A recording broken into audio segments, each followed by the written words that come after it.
Hey, everybody. I trust that you are well today.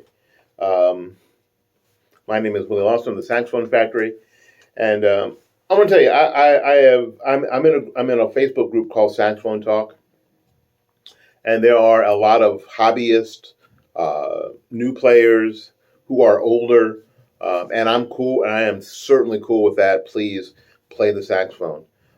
My only requirement or my only hope is that you learn the saxophone properly, that you don't take shortcuts, because shortcuts will leave you lacking in the long run, and I hate to have people lacking in the long run. So we're going to go back to tonguing. One of the questions that someone said, it was a youngster that said that they switched from flute and they were playing saxophone in the jazz band, but they were having trouble with the articulative thing, how to tongue. And I got to tell you, tonguing is the hardest thing that I teach. It's the weirdest thing that any teacher teaches, because all of it happens inside your mouth. It's weird.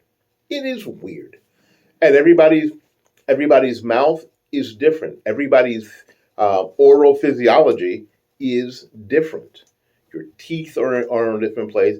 Some people have gaps. Some people do not. Some people have fat tongues. Some people have thin tongues. Everything's different. So my suggestion is get a teacher, sit next to them so they can hear what you're doing. Because tonguing and articulation is about not what it looks like, it's about what it sounds like, however you're producing that sound. All right, let me get my flute here. Hang on a second. Now, the youngster that said that they had been playing flute and then were playing saxophone in the jazz band, they were trying to use the same articulation or articulation method on saxophone as they do on flute.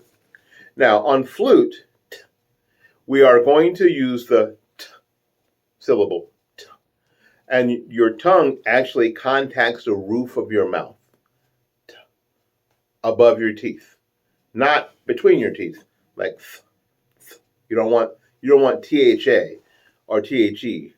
You don't want that. As a matter of fact, for you flute players, the idea is to get really, really close to a mirror, really super close, like narcissistically close to a mirror,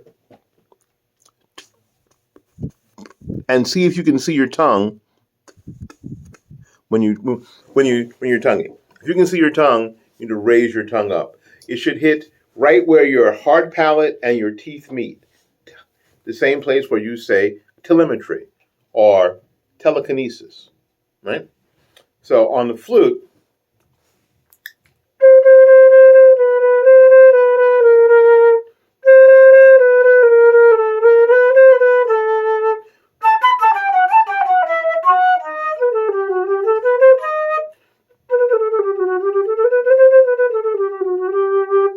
right? Ta ta ta. Right where your hard palate, that's the roof of your mouth, and your teeth meet. That's where you should be aiming for. Now, the cool thing about that is, if you're playing saxophone, the different, let me get my mouthpiece over here. The difference is that your tongue is headed to the same place. It's headed to the very same place. It's headed to the roof of your mouth where your teeth and your hard palate meet. The only problem now is the mouthpiece is in the way. If this finger here is that place where your teeth and your hard palate meet, when you're tonguing flute, now you have the mouthpiece in there, and the mouthpiece is now in the way. So now your tongue is headed to the same place, but now guess what? Mouthpiece, the reed's in the way. And so if you've not tongued yet, or if you don't think you tongue well yet, I want you to do this for me. I want you to get your saxophone out, and we're going to do it with the entire saxophone because it's a lot less annoying to people in the house. Sometimes we just do it with the mouthpiece. but we're going to do it with the entire saxophone because it's a little less annoying. All right. We're going to imitate this noise for me. This is why you have to have a teacher, because this is how I try to hear what students are doing. Just blow some air. Get your embouchure correct. Bottom lip over the bottom teeth. Top teeth resting on top of the mouthpiece. Not biting or digging, but resting. Pull the corners forward. And now blow air.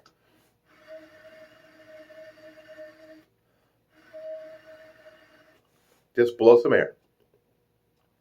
Now, thinking about what I just said, make this noise, if you can hear it.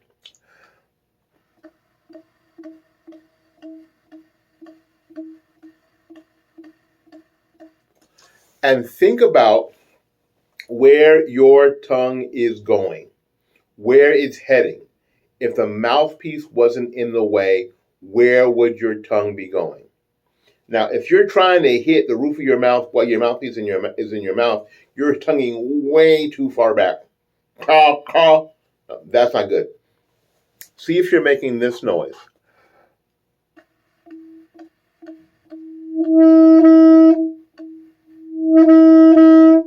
And what I did, I moved the air a little faster so the reed would vibrate and make a tone. You see what I'm saying? Let me back up. I got my cutting off my head. I hate that. But so the idea is think about, really listen. You might even want to close your eyes, and so you can concentrate on where your tongue is hitting the reed and where it's headed. Roof of your mouth, where your teeth meet, it needs to be heading here. The only problem now is the mouthpiece is in the way. Headed to the same place. Should be very comfortable. Should be very comfortable. And it takes a little bit to get, but I guarantee you, once you get it, the hardest part is then remembering to do it when you're playing, especially in band or whatever. And that way you can control how stringent, how strong you tongue, like when you have an accent or a staccato mark or legato or nothing where you're just playing what's written. So you should be able to go.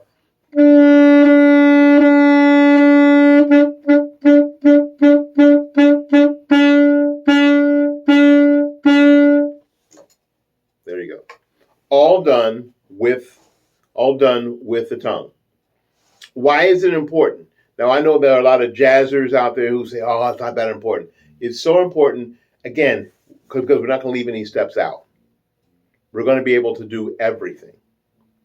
Because there are, and I played a piece on the channel, I played a little bit of the sonata number 3, where there is some serious tonguing that has to be done.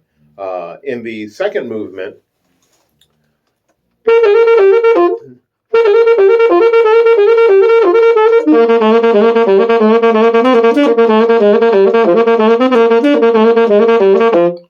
there's no way to do that if you breath tongue. Now, breath tonguing is something that you will hear people do.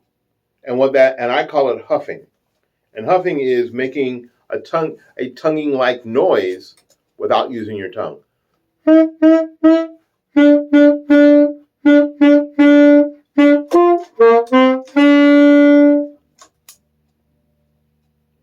And people will take that as articulation.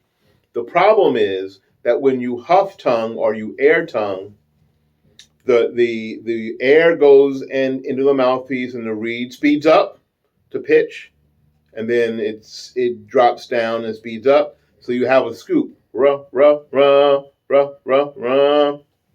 Now, if you multiply that by 6 people in your section and 12 clarinets doing that and 15 trumpets doing that, that's why beginning bands sound the way beginning bands sound. You want to be able to hold the air back with your tongue and then full speed air. Stop, pause, full speed air. That way the reed vibrates at the proper speed, and that way you are more likely to start closer to the pitch and stay there. It's a very weird thing. It's a very bizarre. Tonguing is a very bizarre thing. Very bizarre thing. Best thing though, get next to a teacher who is a saxophone player or even a clarinet player. Let them hear what you're doing, because obviously all the tonguing is happening inside your mouth. I don't have a fluoroscope. I can't tell what you're doing. I have to hear what you're doing. And articulation really only matters because you are tonguing. That's what you're hearing. That's what the important part is. All right. Thank you ever so much for coming to the video. Till we see you again, keep playing.